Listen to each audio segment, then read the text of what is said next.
Way and I'd like to welcome everyone for our hearing on the renewal of two of our charter schools.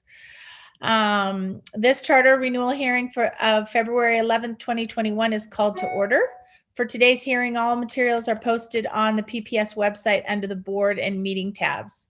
This meeting is being streamed live on PPS TV Services website and will be available on the PPS Communications page for viewing. Welcome again. As you all know, this process is fairly clearly prescribed by the state of Oregon. Sponsors of charter schools in Oregon are responsible for evaluating charter school performance and determining whether or not to renew the contract of the charter school based on its compliance with the law and the contract, and its performance in three domains: academic, financial, and organizational. The National Association of Charter School Authorizers recommends in its principles and standards for quality charter school authorizing that a formal renewal application be used as part of a fair and transparent process. This renewal application ensures that all charter schools entering the renewal process have an equal opportunity to present data and information relevant to their request for contract renewal. It also ensures that the renewal decision is based on the renewal criteria specified in ORS 338.065 and OAR 581.026.0400. Charter school renewal evaluation includes a review of annual performance reports, annual financial audits, annual site visit, and any other information mutually agreed upon by the sponsor and the charter school. The annual performance framework and report is the tool used to formalize this review. ORS 338.065, Charter School Renewal Criteria. The sponsor, that would be us, shall base the charter renewal decision on a good faith evaluation of whether the public charter school A is in compliance with this charter and all other applicable state and federal laws, B is in compliance with the charter of the public charter school, C is meeting or working toward meeting the student performance goals and agreements specified in the charter or any other written agreements between the sponsor and the public charter school governing body. D is fiscally stable and has used the sound financial management system described in the proposal submitted under ORS 338.045 and incorporated into the written charter under this section. And E is in compliance with any renewal criteria specified in the charter of the public charter school.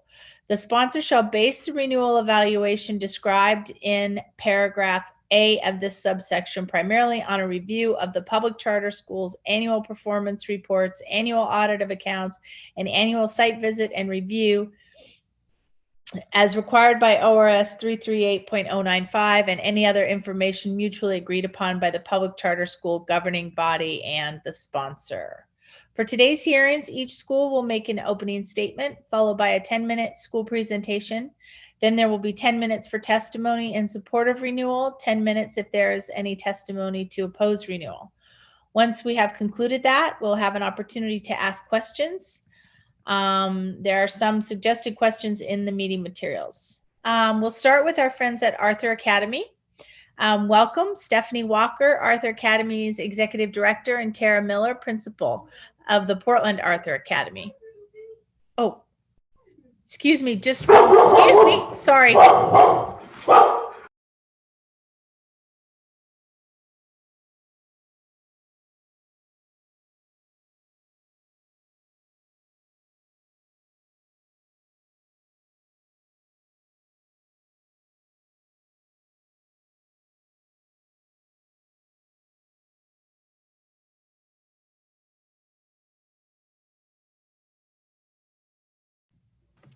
My apologies. That's got to be. I had an unexpected canine and human visitors at my back door. Sorry about that. Welcome to 2020 and 2021. Okay. We just welcomed our friends at Arthur Academy, so we'll just ask you to please get underway with your opening statement. Thank you very much. Tara, is this you first, Tara O'Neill, or do you want us just to get going? I think you can just get going because 90% of what I was going to say, Director Constam just said for me. Thank you so much. So I say go for it. Okay, so we have a quick slide deck to show, and I think Jenny Braden's going to share her screen.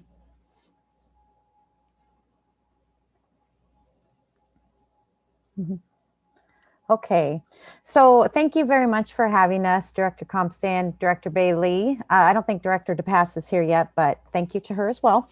My name is Stephanie Walker, and I'm the Executive Director of the 6 Arthur Academies. And so Tara Miller, who is the principal of the Portland Arthur Academy, she's going to talk to you guys about most of this because it's her school. She's the expert at it. So, and then Jill Dominy is here as well, and she's our business director. So she'll jump in for a couple of these slides as well. So thank you very much. And Jenny, you can just go to the next slide, please. Okay, so this slide just is who we are, our mission statement, our motto, and our core value statement. The motto is the one our kids know: pay attention, work hard, get smart, and be proud. That's really for them. They know that if they pay attention and they work hard, they will get smart and they'll be very proud of themselves. In the last couple of years, the core value statement is fairly new, maybe 3 or 4 years. And this is something that we've really focused on, embracing this core value statement, not only with staff, but with students and families as well. So, okay, Jenny, next slide, please. Thank you. Okay, here's some overall information about Portland Arthur Academy. We opened in 2006. We're located in the Montavilla, Mount Tabor neighborhood. Charter renewals. So we have a 3-year renewal from 08 to 011, and then our 5-year from 2011 to 16, and then our 5-year flex, which brings us to where we are now. Our average enrollment has been just below our capacity. So 178 has been our average enrollment.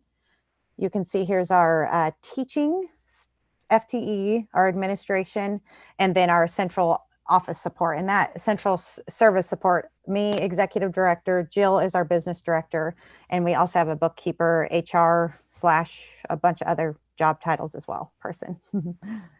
Okay, Jenny, thank you very much. Okay, so what we did is I'm about to let Tara Miller jump in. And so you guys have seen our performance framework. You've seen our charter application. You've seen all that information. It's great statistics, but we also want to sort of talk about our successes that you may not see on paper. And some of them are ones you would, and then also some challenges that we've had at Portland Arthur Academy. So so Tara, why don't you just jump on in? All right. Well, thank you for having us. I'm Tara Miller. I'm the Portland Arthur Academy principal, and I just thank you all for being here. I'm going to jump into our successes. Some of our successes are extracurricular activities. Our students have had the opportunity to go to the Children's Museum, the zoo, walking tours, the state capitol. We've also had some in-school field trips, which are my favorite. We've had the Newport Aquarium come with us. Rojo the llama has been able to visit our school a few times with his book. Is so wonderful. And Reptile Man actually just visited us during CDL. So that was really exciting. The kids absolutely enjoyed him in person, but they also enjoyed it CDL style. So that was really a great treat.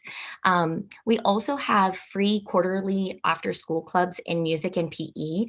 Music focuses on band, singing, theater, and then PE, they focus on different sports or activities in each different quarter.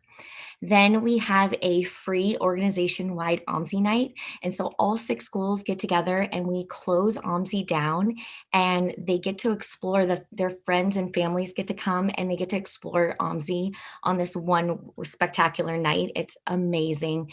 It's just so nice to see all the other schools, and we kind of have some competitions that happen. We want to see how many each school comes, and PAA does pretty well in that department. I recruit. Then we have the Portland Trailblazer Night. We offer discounted tickets, and that is set up by a huge Blazer fan that is here, Ms. Walker. Our fifth grade kids get to go on an overnight trip, either to the coast or to the mountain. And then recently we've started to implement more community service projects. And one of those projects was cleaning up Mount Tabor and the surrounding areas of our neighborhood. So Mount Tabor is just a hop, skip, and a jump from us. So just all that area, we decided to do a community project and clean it up recently. I think it was the year before COVID, spring of 2019. And then we love to do family nights. We do bingo and movie nights, Pancakes with Santa, which was new last year, and it was such a big hit. And then we have had harvest fairs and sock hops. And so it's just a way for our families to come and meet each other and enjoy each other's company.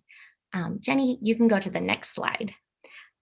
This is us at the OMSI night, our students enjoying different exhibits. You can see the young lady in the bottom left-hand corner, she's wearing orange. We used to be the Tigers, so that was a couple years ago. And then the students on the right are from recently last year in the green, because we're the Dinos now. Next slide. This is a huge success that I love, and it's one of my favorite events that we have at the Arthur Academy. It's our Student of the Quarter, and it's a chance for us to recognize academic successes for the students. It may be responsibility that student has shown responsibility in the quarter, or another academic success improvement. So many different things. And this is an event that's held after school where families get to come and we celebrate together. We talk about the kids, we have a sweet treat, and it's just a great community building experience. And it's one of my favorites. And that the one on the left is the kiddos. They're making a silly face, and my little one's in there. So I really love Student of the Quarter. It's great. Next slide, Miss Jenny. Some of our academic successes in our DI program on our second and fourth quarter direct instruction mastery reports. In all Arthur Academy classes, we demonstrated 80% in all DI subjects, and we've met this goal 100% of the time since 2014 when this goal was adopted. So kudos to us. Next slide. Our Oregon State assessments, we have either met or succeeded in all of these objectives. Next slide. Easy CBM, we started to implement Easy CBM in the 2015-2016 school year with only our K and first grade students.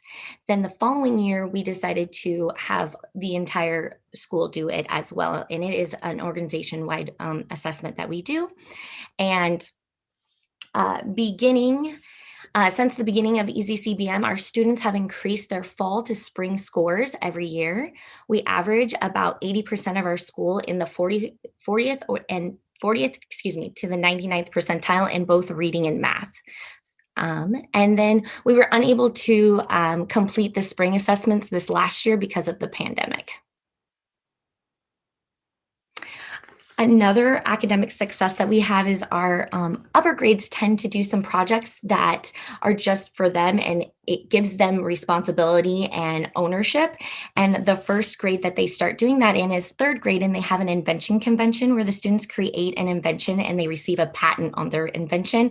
And then they have an invention convention, and people come and we have little dollars that kids can pay to purchase their invention. It's so cute. And then in the fourth grade, we have a wax museum where they complete a biography project, dress up as the person, and participate in a wax museum night for families. That one's by far my favorite. And then our fifth graders participate in a science fair. They pick a project and then they participate in the Arthur Academy organization-wide science fair. And it usually happens in April. Other successes is that we have the Portland Arthur Academy Parent Organization, aka PAPO, and they hold many of our family nights and work with us to do fundraisers. We have our parent surveys. Families have chosen the option of either highly satisfied or satisfied between 96 and 100% of the time over the term of our contract. And recently, in the last 3 years or so, we've incorporated a SEL program called Frenzy into our curriculum. And some of the units that we have, I would love to read some of them. We need each other, be kind all the time. Teamwork makes good dream work, and I am valuable. And there are projects that the kids can do within class and out of class, and we involve the families too. And we've been able to continue that during CDL. We've had to tweak it a little bit here and there, but we've been successful in creating that SEL program to be able to do it during CDL as well. Next slide. These are some pictures of our kids doing some community building. The top two pictures are students creating summer bags for kids in our community. It had sunscreen, snacks, hand sanitizer, goggles, other games, just some fun things to kick off their summer to make sure everybody had a wonderful summer. And then the bottom two pictures are us cleaning Mount Tabor Park. And now I'm going to pass it off to Jill.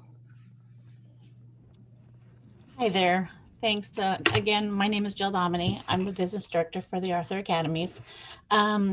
So our financial successes, basically, Portland Arthur Academy is fiscally stable. We've been fiscally stable for many, many years, at least the last 5-year term. We have met all of our goals. We've met all PPS's recommendations and goals. We have no debt. Our liabilities are current. All of our financial audits have been clean and unmodified. We have a great relationship with our auditors, and they've all been great audits. Some of our challenges, probably like most charter schools, we are unable to increase our salaries and benefits. We have that huge disparity in our PERS funding that we've discussed before. And eventually we will need to move from our current location, and we just don't have the funds to be able to do that. So that basically wraps it up. Thanks, Jill. Okay, I'm going to finish off. We're almost done here, but these are some fun pictures to show what in normal non-COVID time, what direct instruction teaching looks like. And you can see there are some small groups and large groups, and that's really is what it looks like in our classes. And you can see that middle picture. That's a teacher who is teaching kindergartners how to read and form their mouths on certain sounds. So you can see her just up in their business, right? And unfortunately, we can't do that during COVID time. So okay, next slide, please. So we talked about all of our wonderful successes, but we do have some challenges. And our building, Jill alluded to this a little bit. Our building is older. It's in need of some repairs and retrofitting. It's a shared space with the church, which they're great partners, very great partners, but it's shared. So we understand some of those limitations. And there's no gym for PE. We have what's called parking lot PE. We make it work, but it's not the best. And we have our playground is small, it's long and narrow, I suppose. So very limited activities, close to neighbors, and is also in need of repairs. Okay, Jenny, thank you. Another challenge of us is teacher retention. Our salary scale, although we have increased it recently, it's still lower than PPS, and our benefits for our teachers are not comparable. So some other challenges are staffing, insufficient FTE due to financial restrictions. We'd love to hire more teachers so we can have even smaller groups for intervention and instruction. And then PERS, percentages substantially higher than PPS. Okay, Jenny. And just so you guys know what we're doing for CDL, we have AM and PM cohorts 5 days a week. We have synchronous live. Our teachers are teaching all day long. Our classroom teachers are. They're teaching half their kids in the morning and half their kids in the afternoon. And we're focusing on math, reading, language, and SEL. And then if they're in the morning group and they're being taught live for those 3 hours with little breaks in between, when they're not being taught live, they're doing asynchronous, like Google Classroom work, which is all the other stuff that's not math, reading, language, and SEL. And we found that to work really well. what we have relied upon during CDL is sort of all of our extra staff, which isn't very many. Miss Miller, the principal, our office coordinator, our resource coordinator, who is sort of our recess person, they have all jumped in to help with Google Classroom, posting assignments, checking assignments. Our office coordinator is pretty darn close to being a teacher now. I'm telling you, we've taught her a lot. Okay, thanks. Next slide, Jenny. Oh, and also I did want to say these are some really super cute celebration pictures of our kiddos, but I also do want to say our plan is to start Lippy in the next couple of weeks. We have a really good plan for that. And then we're also planning to open to hybrid in the middle of April. And I think that's right around when PPS is as well. It worked out perfectly for us to kind of be on that same timeline. But here's some really great celebrations pictures. These look like, well, I don't even know. Oh, Wax Museum is the middle one, that's for sure. And then an all school picture. And there's the llama, right, Mrs. Miller? Yeah, I think that's Napoleon actually. And then that's some holiday craft days that we've had in the past. Great. Okay, Jenny, I think that's it. I think we have one more. Oh yeah, there's our new dinosaur. Again, Mrs. Miller said they used to be the tigers, but the kids voted and they wanted to be green dinosaurs, so we went with it. Thank you.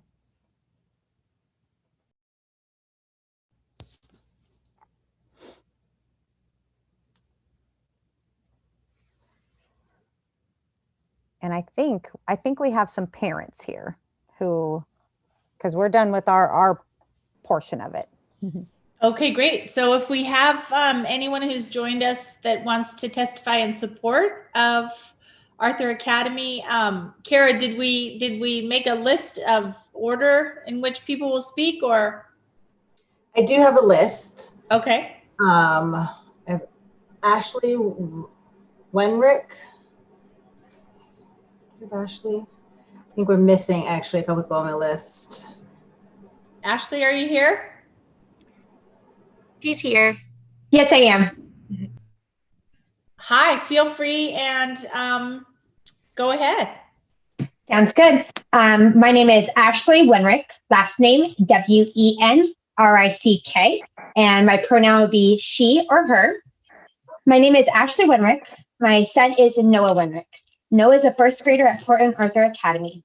This is our second year at the school, and since the beginning, even through this pandemic we've been so impressed and pleased with Arthur Academy. Especially when the pandemic first hit, the schools had to shut down. Arthur Academy went above and beyond to continue the same level of education through distant learning. All the staff have been wonderful. You can really tell they all love their jobs and work so hard to run an amazing school. For us, though, this is more than just a school. We're part of a family, and they'll continue to be part of our family for many years to come. Thank you. Thank you so much. But Andrea Gillett. Hi, my name is Andrea Guillet. My last name is Guillet, and I go by she, her. I have a fourth grader and I have a kindergartner that just started this year. We are new to Arthur Academy just as of last year. My daughter came in as a third grader, and I and have just been so pleased by how she has blossomed and grown with the support that the school has been able to provide for her. We've had some very challenging moments academically and emotionally with school, and now she comes home and she is just excited, and she is saying, hey, guess what? And sharing stories and highlighting how much support she's gotten and how great her teachers are, and that has been a huge change for us. And my son is the same way, even with CDL. He is just so excited to be part of this community and part of this family, and I feel so blessed. I think the school has done an amazing job bringing families from across the city together and really making us feel like a family. Wonderful. Thank you. Thank you for taking the time to share that with us. Saba Sifara.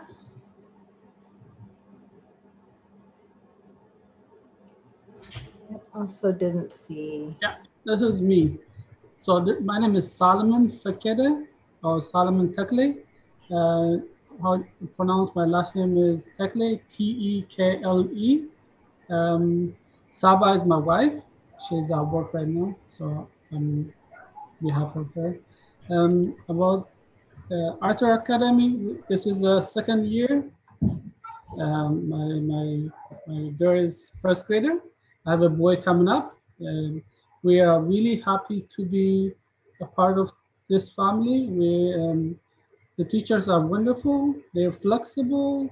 They help the kids. We are so glad to be a part of Arthur Academy.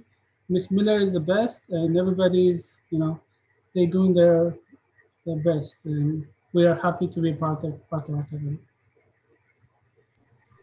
Thank you so much for joining us today. That's all I have for signed up. And do we have anyone who has anything they'd like to say in opposition to Arthur's renewal application? I didn't receive anybody signed up for that. Okay.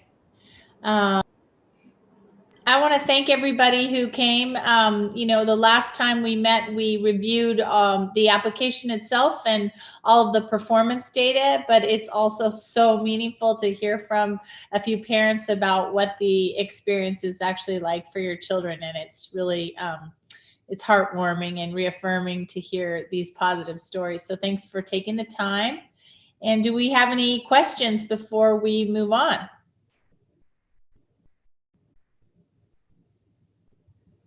Andrea? Thank you. Do you want us to provide a written statement if we haven't done so already, or are you good, or would it Sure, still we be? can include that with the materials when we, for the rest of our board, when we have our vote coming up. So that would be helpful. Yeah. Thanks. Thank you. So questions, is now the time for questions from committee members? Yeah. Yes, sir. Okay, I have a couple of questions. Just want to start off with, we've been dealing with racial inequities in this country for 400 years.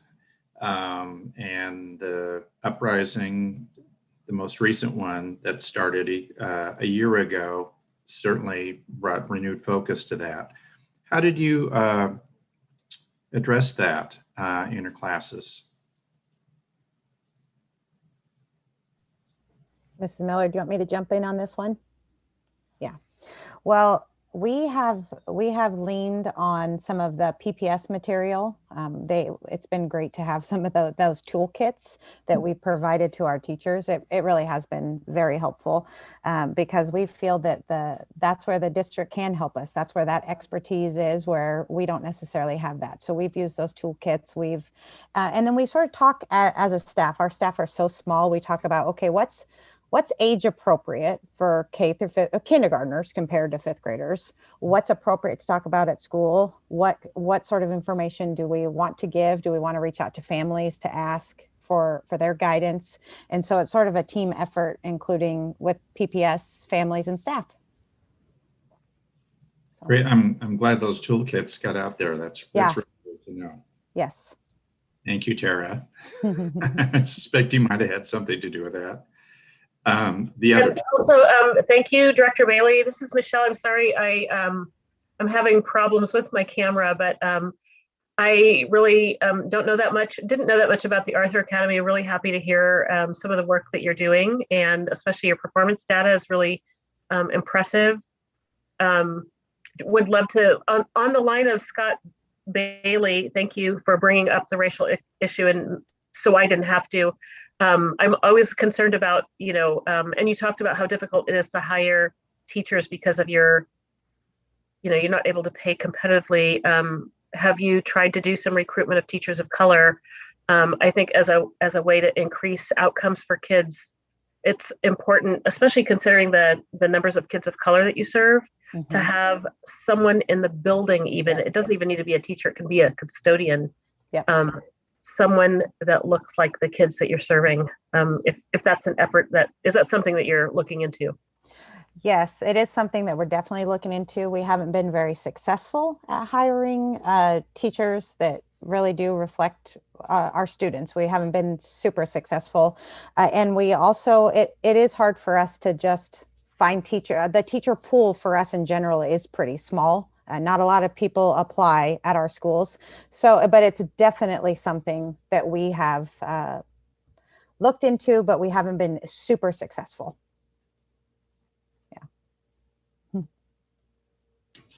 I have a question. Speaking of your teacher pool, you said in your presentation that you have insufficient FTE was a line that you used when you were talking about your financial situation. But can you tell us what that really looks like in terms of how you serve your kids? You did say that also that everybody is really a utility player and pitches in all kinds of different ways, but if your resources were greater, what needs would you address? Yeah, we would hire more what we call them small groups teachers. Some people might think of them as a paraprofessional, but it's a little different the way we use them. We really do use them as teachers, and we would just be able to have smaller instructional groups that are more focused on a specific need. And so in the direct instruction programs, typically when you see a DI program, it's in a school. Just think of a big, huge school in Texas. I always think of that when I think of a DI school because they're used a lot in Texas. And you might have 2 or 3 or 4 second grade classes, 2 or 3 or 4 first grade classes. And every one of those second graders can walk to the appropriate instructional group, right? Every first grader can walk to the exact appropriate instructional group. And in a perfect world, we would be able to put every single kid perfectly where they fit. We're like this close to doing that. And in the younger grades, that's where we put all of our focus. And in theory, if all of our kids stayed with us in kindergarten all the way through 5th grade, which doesn't happen, people move, we get new kids. If people stayed, our small groups in kinder and our small groups in 1st grade would be sufficient to then have less small groups in 2nd grade, and then a big group in 3rd, a big group in 4th and 5th, and we're good to go. Because it doesn't work perfectly, the world doesn't, right? That's what we would use our money for, is more of those focus groups in older grades, because we consider a 4th grader who gets 88% on something not at mastery. We don't want you to get 88% on something. We want you to get at least 90%, and especially in math. You have those holes in math. Oh, geez, we're in trouble now. We want you at like 95% or higher. Otherwise, we're intervening to make sure what strand did you not understand? What concept did you not understand? We don't want that to compile to the next concept. And so that's what we would do. Thank you. Yeah. Do we have any other questions, or Arthur, team, do you have any questions of us? No questions from us. I guess it's not really a question, but you've certainly brought it up. Your biggest challenge sounds like a combination of funding, and that's around staff retention and being competitive there, and then the facilities going forward at some time. And you're pretty frank that you don't have any immediate answers to either of those, and I appreciate that. And having spent some time in the nonprofit world, I know it's not a place. Very few nonprofits have wads of money just sitting around to be spent on that kind of thing. So I just want to note that, and I think it's worth. I think it's worth, I just sent Tara an email saying, we should have kind of a big step back and have a big picture discussion about this, because you're not the only one in that boat. To think about how we want to do this going forward, and so that we can sustain some really good educational practices.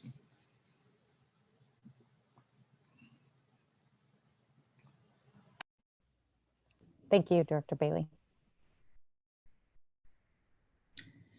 Do we have any other questions?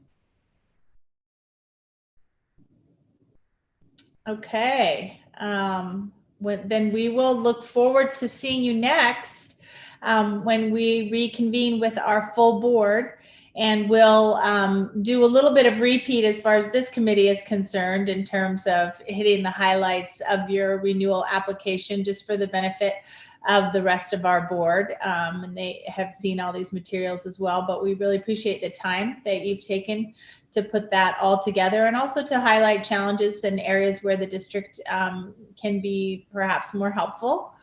Also areas of appreciation where the district is being especially helpful. So thank you very much. Nice to see you all. Stay warm, stick around if you like, and we'll move on to our friends at Opal. It has turned to snow at my house. It's snowing here too. It's snowing here too, finally. Hi, Beth. Hello, folks. How you doing? We're good. Good. Hope everybody's staying warm. Yeah, do you want to hit some highlights for us on Opal? A little bit of a recap, and then hopefully have some people from your school community here as well. We do. We have a few people with us, and I think I'm going to save introductions until after we do our little presentation, so that then they get a chance to speak a little bit. So first of all, just thank you so much for your support and for inviting us here and giving us an opportunity to move beyond 20 years into what we hope is another 10 years.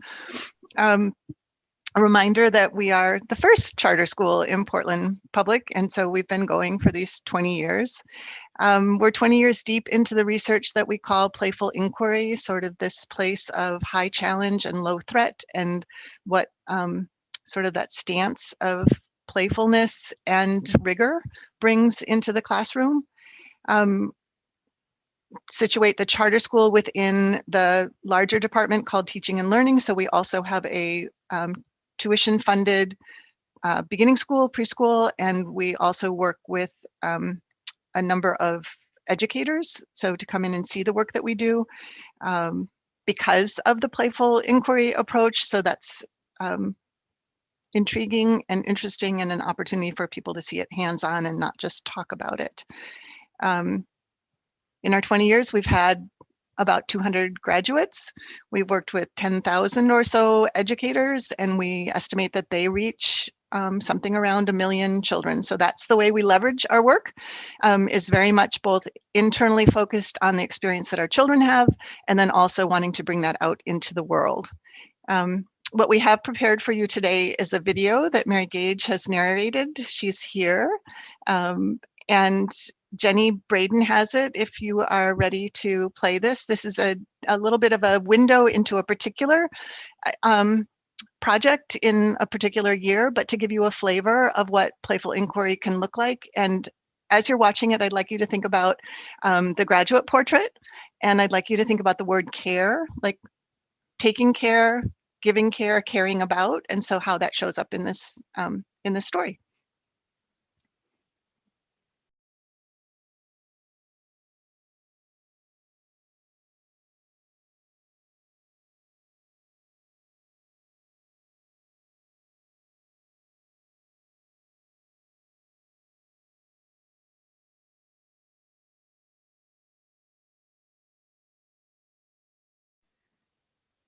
So I'm worried that we don't have audio here. Jenny, you'll need to unmute yourself for the audio to work. Sorry about that. I'll replay. Thank you for the opportunity to share a window into Opal School today. At Opal, we believe school is where we have a chance to learn about complexity and get to be friends with it. School provides the environment where we learn what it means to participate, to belong within a group of otherwise strangers, and to matter to them because they matter to us. We believe children are citizens capable of understanding complex subjects and offering creative problem solving that the world needs. We consider playful inquiry as a way into these important, serious issues in the conversations they provoke. We see play as the real work, not a distraction from it. Some of the elements of playful inquiry that I want to draw your attention to as I prepare to tell you the story of a project that recently unfolded within a group of 8 to 10-year-olds at Opal School includes inspiring curiosity, seeking connection, nurturing empathy, sharing stories, and exploring playfully. Our curriculum intentionally grows out of what we notice happening in the world around us, what we know about children of this age, and our desire to connect work in the classroom to the world outside. Children and adults immerse themselves in curriculum development through organic exchange. Within our curriculum arc, students in grades 3 through 5 study the big ideas of ecological interdependence and perspective taking. While these big ideas stay the same each year, the stories that invite us to explore them change. As we returned to school in September 2017, the nearby Columbia River Gorge was engulfed in flames. Floods raged in Houston, Texas, and Standing Rock protesters continued to remind us water is life. Water was central to everything going on around us, it seemed. We knew the children would be aware of this context too, so we began to wonder, what might be possible if we were to use water as a vehicle for 8, 9, and 10-year-olds to construct the big ideas of ecological interdependence and perspective taking? We wondered, what does it mean to care? What does it take to care for something bigger than yourself? And how might care inspire children to take action as mindful citizens? So when the children did arrive at school, we began with asking them to reflect on their play. What water play stories did they have? Where had they encountered water during the summer? They mapped and drew and wrote about their experience as water. We suspected that caring for something bigger than yourself was closely related to thinking deeply, and we were curious to see if our theory was correct. We wanted to ask the children to reflect on their relationship to water, but quickly realized that the word relationship itself was so big, could hold so many possible meanings, that we had better first take a pause there. They shared that in relationship, there's tension, love and joy and fear and care. Sometimes it's hard, sometimes there's conflict. In order to provide a shared reference point and bring our individual experiences and histories with water into one experience, we took a field trip to the Bull Run watershed, the protected watershed that provides all of Portland's drinking water. The children returned from the field trip with new facts about the Columbia River basalt and the gravity system of pipes that led water from Bull Run Reservoir to our faucets. But they also returned with a new awe for our tap water. They had witnessed firsthand all of the natural and man-made systems that had to work interdependently in order for clean water to come out of our faucet at school or their sink at home. As teachers, we could have stopped there. This is our drinking water. This is how we use the water cycle. But the children were developing an even greater awareness of their relationship to water and considering aspects of that relationship that they hadn't ever considered before. They were getting even more curious. The children had told us that relationships can take a lot of work because so often there is conflict. How can we gloss over those very complexities when thinking about the human relationship to water? So to cultivate tension, we turned the conversation to bottled water. We brought the children an episode of NPR's Talk of the Nation, Why Americans Are Obsessed with Bottled Water. And as we listened, the children wondered what could possibly lead humans to spend that much money on something that we already had flowing out of our taps. It's just the same as paying for faucet water. You don't need to pay $3 for a tiny bottle of water. Why do people sell them if they know it's bad for the earth? Is it because of the money? Do they even know it's bad for the earth? When people buy water bottles, do they stop and think about their impact?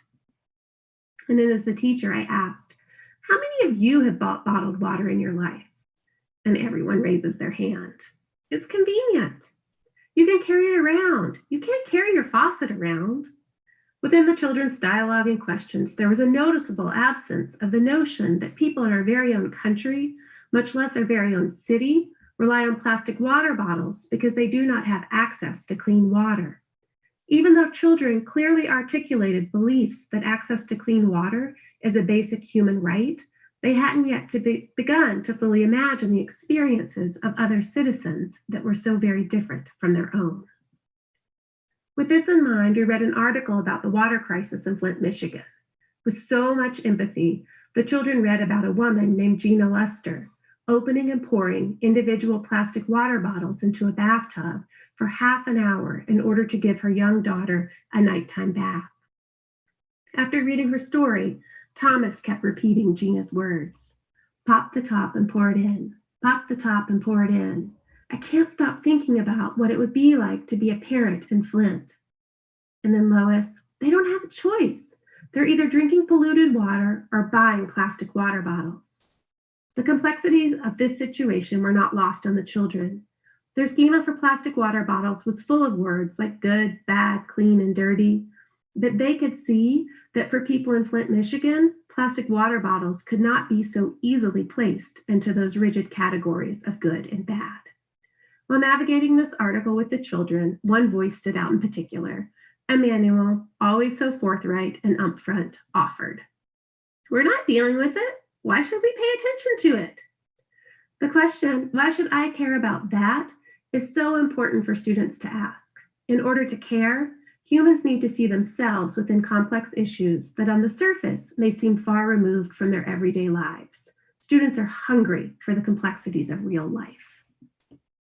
As this project continued to unfold and children dove deeper into water stories, both local and global, fraught with issues of social justice, they struggled with where and how to take action. On the second to the last day of school, we asked the children, what does it take to care for something bigger than yourself? From our vantage point as teachers, the children had been caring for something bigger than themselves all along. Would they recognize the care they had fostered all year? Would they be able to articulate what it took for them to sustain it? It turns out they were. They responded that it took courage, passion, and making mistakes to care for something bigger than yourself. It took a willingness to just do it without waiting for someone else to do it for you. Zion.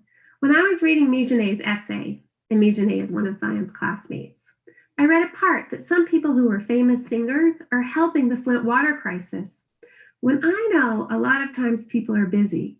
So even when they have an appointment to sing or something, they can still help the water crisis. They make time. They move all the things that are really important to them to help the problem that means a lot to a lot of other people. Well, what might lead someone to care like that? Mostly, it's about brain empathy. It's about a thing you can't deny. Unless you take it out, the empathy's going to do it. It's a powerful emotion to be hearing all of these people getting hurt. There's an unfairness part too, and that also sticks with the empathy. Other people are getting hurt, and that's not fair. And then Emmanuel, who not so long ago provoked us all by asking why we should pay attention to something that we weren't dealing with, asked, but here's the question, are we doing anything about it? And right here in this moment, we could see that he so clearly saw himself in this problem, and his classmates were right there with him. We're thinking about it. Thinking doesn't help. If you think without acting, it doesn't do anything. Talking about this is spreading empathy. If we talk about this, other people get to hear about this, and they can do the exact same thing. If one person starts to help, other people will pitch in. It's like a ripple. We need to take action. We need to take one baby step, which is thinking, and then we have to take action, real action. If we talk about it, it would make other people want to help. No one out of our school has, wait, did you say no one out of our school knows about it? Okay, our parents. I didn't say they don't know about the Flint water crisis, but we haven't told them anything about what we think. And then of course, hands up everywhere. I have. And I reflect back to Emmanuel. You sat right there a few weeks ago and you said, since we started doing this, my family doesn't buy plastic water bottles anymore. That's a change. That's doing something. Has Flint gotten any better since my family hasn't bought plastic water bottles? If we want to make actual big change, we need to do a little more. So what are you proposing we do? Well, I don't know. That's why we're talking about it. Exactly. Talking helps.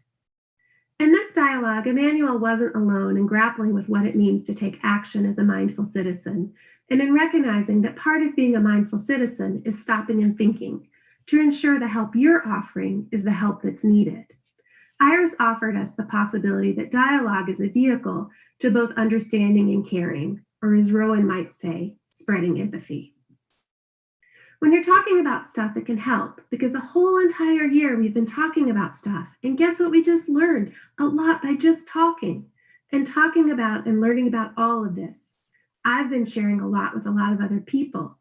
Even talking can spread all of this because we need to spread it to one person. It can go to another person, another person, another person.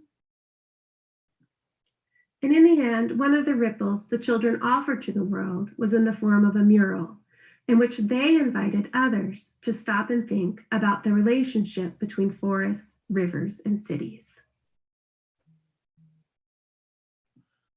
Within this mural lives huge questions of global complexity that children chewed on, while the experience of creating the mural was within the local, which they invented, which is what I believe participation looks like. I didn't have any answers for them, nor did I ask questions that I already had answers to. And they ended the year continuing to ask, what does it mean to take action? Which is exactly where I think they should be. We arrived in this place where the children identified complex public issues as meaningful and relevant to their lives. The learning here was beyond the confines of a single project. Through participation in this learning community and beyond, children began to recognize that they both have a reason and a right to participate, and so does everyone else, even when full of uncertainty and discomfort, even in an ecosystem of really complex perspectives. At Opal School, where we prioritize listening to others, seeking connections, and staying curious, skills essential to democracy and to the health of the human heart, playful inquiry becomes the landscape to learn to take action as mindful citizens. Thank you.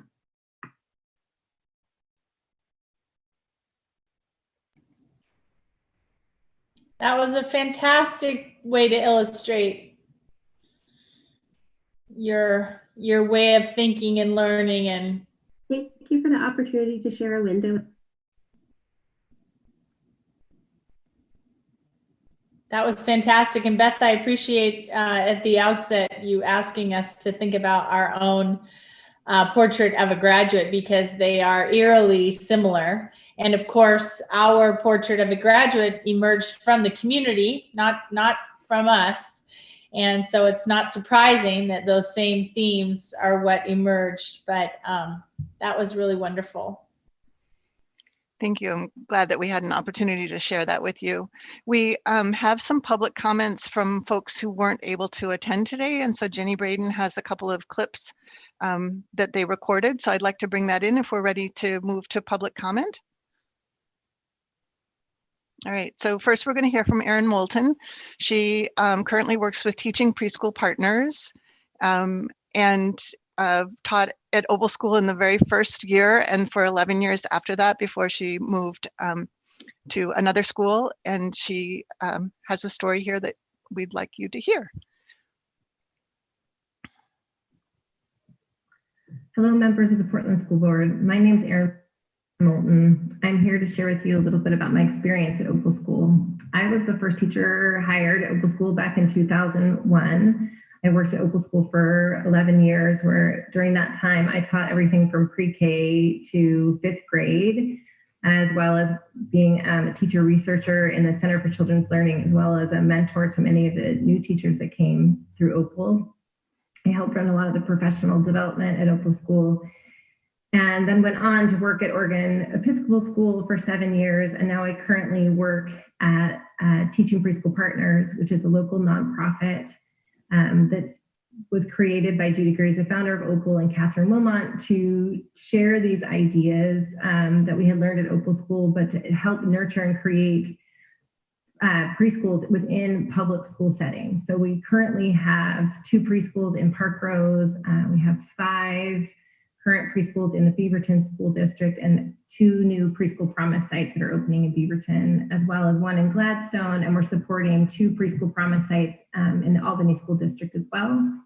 My current role is to work in taking helping align preschool through 3rd grade approaches in Beaverton as well as in Park Rose. And Beaverton has initiated a full Ready Reset Play in kindergarten that we've been a part of in helping kindergartners experience playful inquiry even through CDL. And one of the roles I think is so important about how this work is continuing to grow and spread is that at Opal School, there's a real place you can go where you can see these ideas in action, not just read about them. And I think that is something that is so valuable and so hard to find throughout our country and throughout Oregon. There are not a lot of places where you actually get to see playful inquiry preschool through 5th grade. And it's had a tremendous impact throughout our whole community that I hope gets to continue for many more years to come.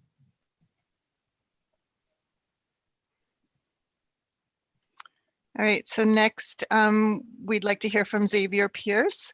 He is currently a teaching assistant. He's been with us for a number of years. He joined Opal in the very first year in 2001 as a kindergartner. He is currently a degree candidate at PSU this year and in education and continuing into a master's program. So we get to hear from Xavier now. Hello, I'm Xavier Pierce, and I was a part of the first couple of graduating classes at Opal School. My experience is not only that of a student, but also one of an educator. And throughout my life, I continue to use the skills that I learned at Opal School, lessons like the importance of collaboration, empathetic and critical listening, and a love of the natural world.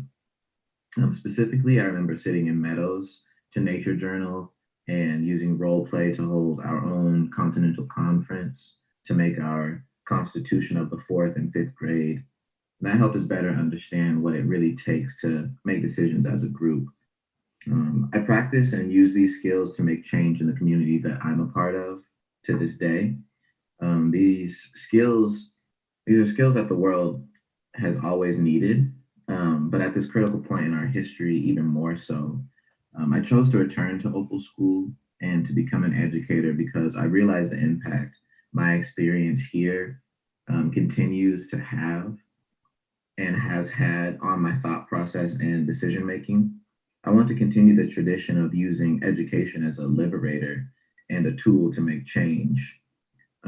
If you walk the halls of Opal School, you'll see panels documenting classroom and community projects of the past and the excitement of new or ongoing projects spilling out of the classroom, literally.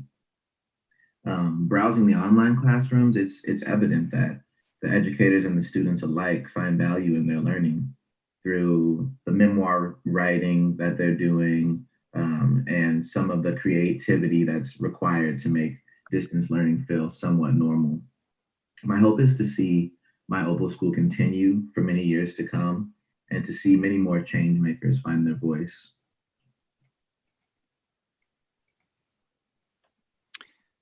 So in a recent conversation with parents, they use the word magical about Xavier, and I think it's true.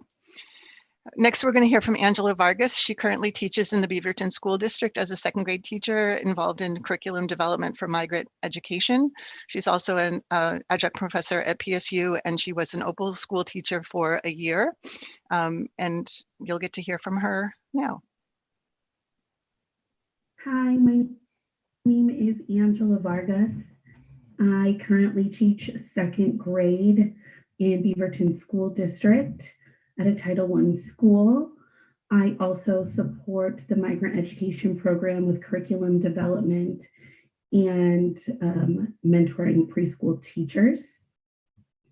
I started my education at Head Start, and I feel so fortunate because it was there that I was sent to the Opal School Summer Symposium to support a pilot program that they were going to launch. I was floored, I was awed, I was speechless The work done at Opal completely shifted my perspective and instilled me with a desire to learn more. After Head Start, I transitioned to Hillsborough School District, and I would use my continuing education funds to go to the Opal School Symposium every year. There was even a year when I didn't have any, and I used my tax return money to go because it was just so important to me. That was an investment that I really wanted to make. Some years later, I ended up working at Opal School. I taught kinder and first grade, and it was a true blessing. It was a challenge and also one of the best things I ever did to develop as a teacher. The teachers at Opal School truly and genuinely love every student. They see the brilliance in every child, and they are passionate and dedicated to their work. While there, I decided that I wanted to take what I had learned back to my community. I had always worked in Title I schools, very diverse communities, dual language programs, and I wanted to continue to do that work. So thank you to Opal School. I have learned so much, and I have been able to take what I learned there to come back and shed light on the fact that we can have a very enriching learning experience that goes beyond skill, one that is inspired by joy, creativity, wonder, awe, emotional intelligence, critical thinking, love, the arts, empathy, literacy, investigation, change making. Opal School changed my life, and it's allowing me to change the lives of others for the better. Thank you. Pat.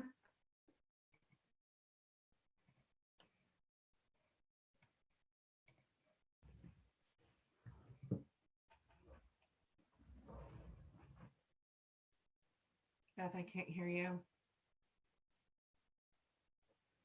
Sorry, forgot the mute thing.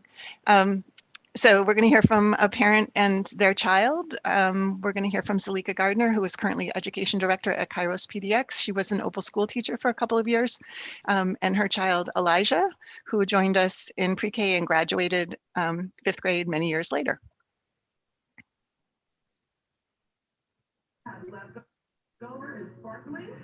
Greetings, board members. Thank you for the opportunity to say a little something about the Opal School. My name is Zalika Gardner. This is my daughter, Elijah Gardner. And we first came to know of Opal when Elijah was 3.5. And it was the preschool that we were fortunate enough to choose.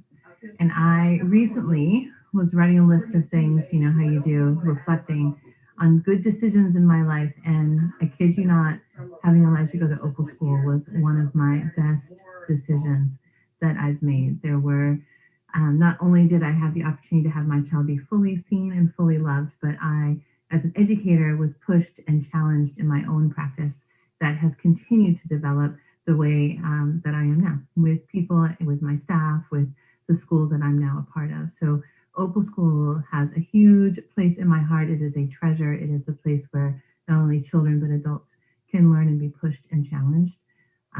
It's a treasure in this city. Like my mom said, Opal School was my first school. I started going there when I was 3.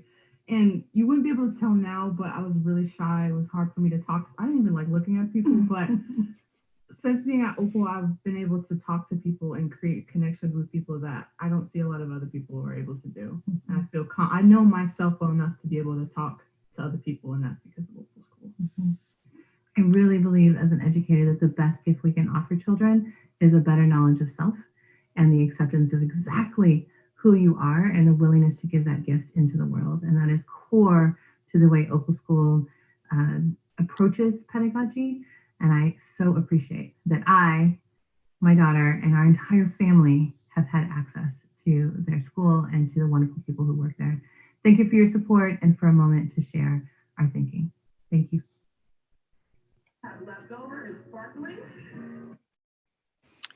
All right, I know that earlier we had Bashua in the meeting, but I do see her. And Kat, all right, so Kat, let's give you a chance to speak. And so if you can unmute yourself and introduce your name and give us your... Hello, I am Kat Lingman, mother of an Opal School third grader. This is our fourth year in Portland Public Schools, having spent the first 3 years in our neighborhood school. And even though my child did well in that school, we were very fortunate to transfer to Opal this past fall. Well, since September, my child has gained confidence, has learned to problem solve independently, has become much stronger at expressing himself both out loud and in writing, thanks to Opal School's extraordinary efforts to support and challenge each kid at their personal level. Opal School's low floor, high ceiling approach, just coupled with their always evolving and engaging experiential teaching methods, have really created an environment where my child has blossomed both academically and personally. And my child is excited to start school each day and feels a deep connection with Opal School thanks to how his teachers challenge him and respond to him on his work. My child tells me he never wants to leave Opal School, which I find particularly amazing during a pandemic where he has not been able to meet his class face-to-face or even see the inside of the school building. But watching the giant smiles and the pride on my kid's face lets me know that Opal School is a great match for our family. And I just want to say thank you for the opportunity to attend this amazing school. Thank you, Kat. Bashua, I see you here, and I'm hoping that you can unmute and put yourself on video long enough to give us a little window. Here we are. Welcome. Hi, my name is Bashua Mendoza. My last name is spelled Mendoza, and I use the pronouns she, her, and hers. So I'm the parent of Joshua Huerta. He's a second grader currently enrolled at Opal School, and of two other adult children, 19 and 22, respectively. My two older children were in elementary school when we fled from our home and moved to a different state because of family violence. Both children were enrolled in a PPS elementary. They struggled both academically and emotionally. My son's first grade teacher scolded him for behaviors he was having because of the trauma we experienced. My daughter regressed in her studies because she was withdrawn and there were no mental health supports.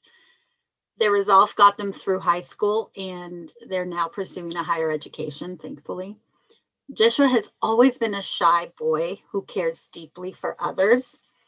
At Opal, this is seen as a virtue and not a flaw. Academics, character, and values stand side by side at Opal.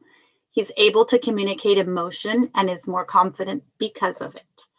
With more funding, Opal could provide other invaluable opportunities for students and parents, such as after-school programs, mental health services, and lower student-to-teacher ratios. And I think it goes without saying, I am overly pleased with Opal and the results I'm seeing with my son. Thank you. Bashua, thanks.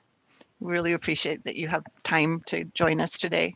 I know everybody's got busy schedules. So that is the extent of our public comment. Before we open for questions, I wanted to just introduce a few people who are on the call with us.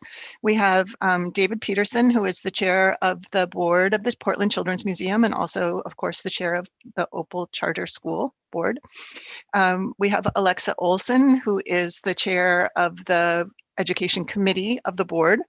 And we have Jenny Iverson, who is the interim executive director. The other folks who are on the call, who you've probably already seen, are Mary Gage Davis, who is the teacher administrator for the charter school, and Tara Papandreou, who is the teacher administrator for the pre-K program. So now we're going to turn it back to you. Great. And I'll just confirm with Kara that do we have anyone signed up who wants to offer testimony in opposition to Opal Schools renewal? No. Okay, thank you so much. Yeah, thank you all for being here. Thank you for sharing that video, which was just such a great representation of what playful inquiry can look like. It was a joy to dive into your world for a second. And I also want to recognize that our student representative to the Board of Education, Nathaniel Shu, is on this call. Nathaniel, I'm sorry I didn't call you out before when we were going through the Arthur application, but glad you're here. And so to you and Director DePass and Director Bailey, do you have any questions of our friends at Opal?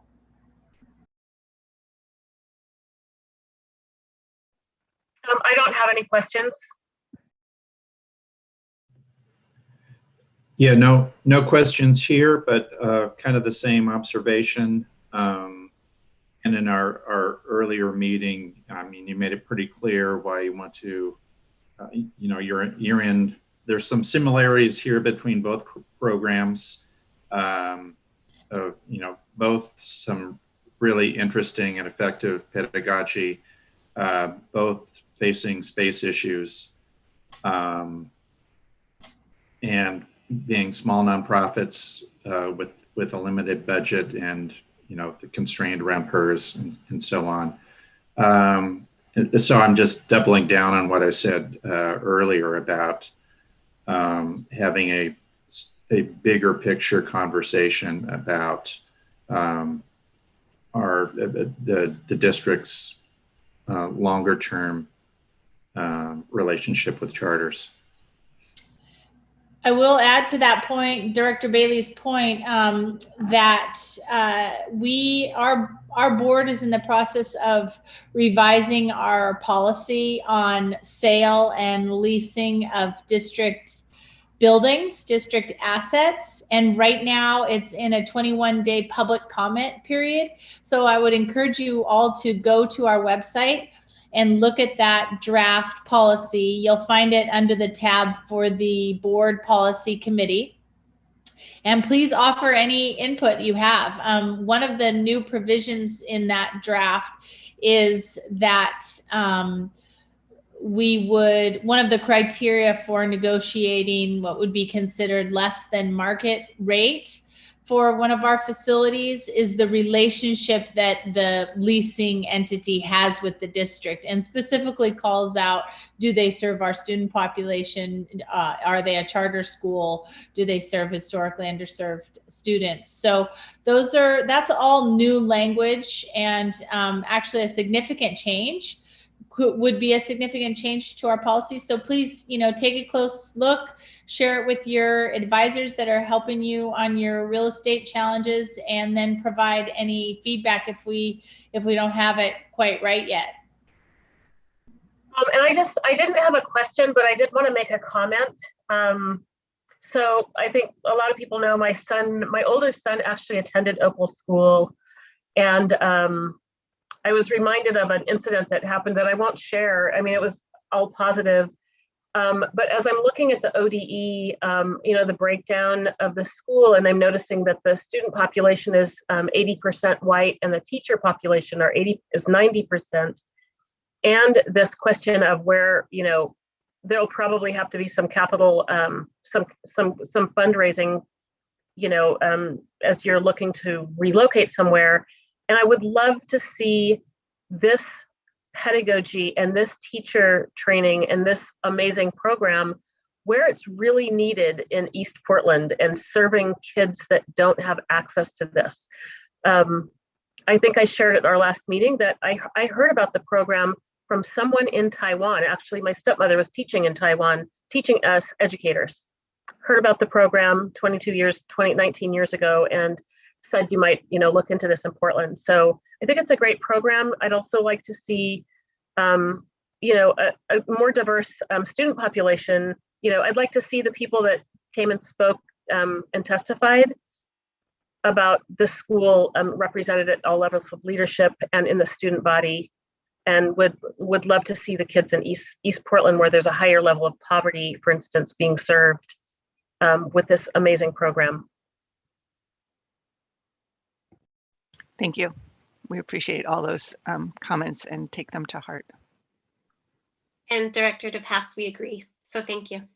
Yeah, and I would also say that in some of the conversations I'm in, not necessarily with school, funders are looking at diversity as a way where funding is happening. And I've just heard recently, just in the last week, 2 stories of the loss of up to $400,000 worth of funding because the leadership wasn't reflective of our population in Portland. And so, if you don't want to diversify because it's the right thing to do, as a nonprofit, it would make sense to diversify because it's a way of staying relevant and resilient.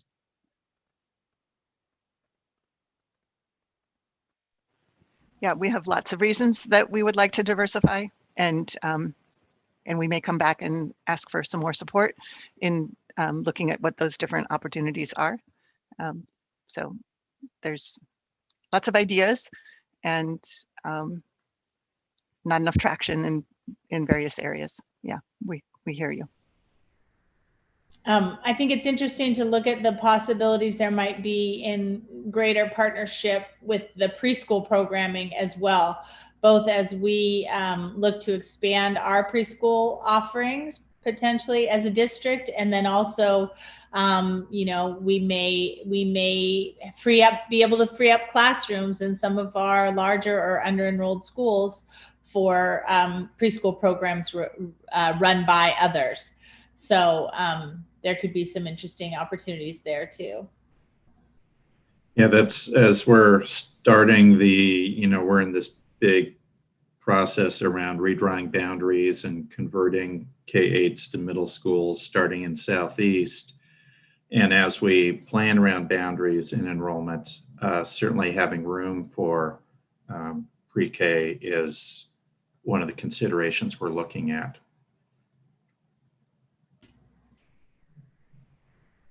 All right. Well, any other questions in either direction? Just want to thank you all. Thank you to the families who showed up, or thank you for the Opal for sharing those videos. It's really incredible to think about the ripple effect that you've had on our educator force throughout our own community and throughout the world. That's something that's really special about Opal, and it's nice to get a little insight into that. I asked Roseanne to see if she could get that mural so that we can add it to our art archives for the district if we have permission to use it again, because it's really incredible. So I wanted you to know that mural actually was in BESC. Not last year, but the year before, when we had an opportunity. We were one of the schools that was invited to bring art over, and so that's one of 3 panels, and we brought those over, and they were up in BESC for a while. Oh, good. Because we think they're stunning too. Yeah. I just have to say that part of the presentation was so remarkable, personally, just to see the color and just the ideation that was happening, and that was really exciting. Nathaniel, do you have any questions or comments for either Opal or Arthur? Not at this time, no, but thanks for asking. Of course. Okay, we look forward to seeing you all again, I'm sure, when we reconvene as a full board and we get to share some of your stories with our board colleagues at that time. What's the date on that again? I think, let me check. Is it the 23rd? Roseanne or Kara, are you there? It's March 9th. March 9th. Coming up. Awesome.